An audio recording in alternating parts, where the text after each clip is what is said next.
I was out having dinner with a friend of mine and he said to me, branding is not what you tell your customers, it's what your customers tell their friends. And I thought about this for a moment and it is so true. A lot of people think that branding is all about the copywriting, the website, and how you actually look to customers. But it is much deeper than that. It's about influencing the psyche of your customers. You need to create a genuine positive perception of your brand, your product, and the whole buying experience when they engage with your store. This is why it's so important to think about it in this way.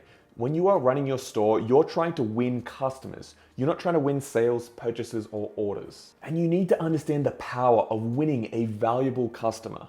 A customer is someone that buys from you, but they also have the potential to buy from you again and again. They also have the potential to tell others about your store. If you give them a good buying experience, then they can potentially go and tell all their friends and family about your store and your products. They're going to post it on social media, but even then, when they're using the product, maybe even in their own home and their friends are there, they're going to excitedly tell their friends about the product, where they got it from, how much it costs, and what it does. And this is really cool, guys, because once you create a customer like this, it's like creating a new Facebook ad account again and again. You create it once, it pays for itself, and it goes out into the world spreading your brand and your message. And this is why when you think about customers, you need to remember that not every customer is equal.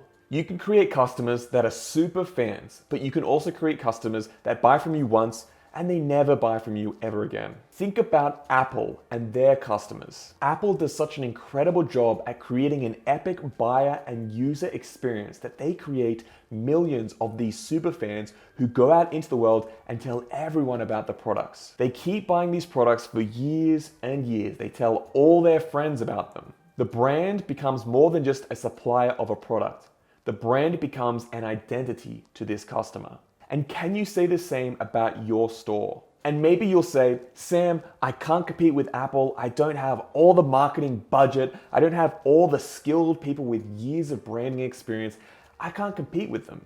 And I say wrong. Why? Because it doesn't take all this money and an MBA to create a good buying experience. You just need to listen to your customers. It's about really listening to your customers, understanding what they want, and then creating that experience for them. Make everything for them. And I've worked with a bunch of different stores that have done exactly this. For example, they watched their customers unbox the product to see how they engaged with it. They ran survey after survey.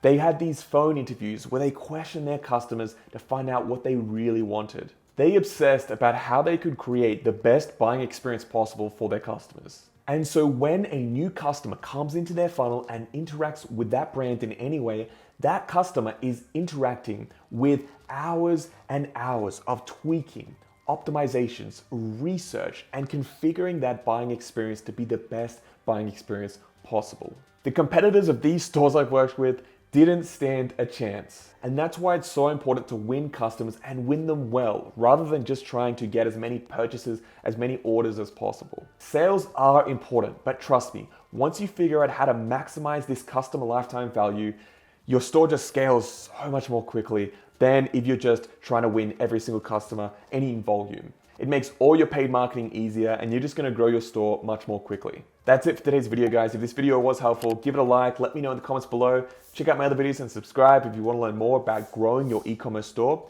Thanks for watching and I'll see you in the next one. Bye for now.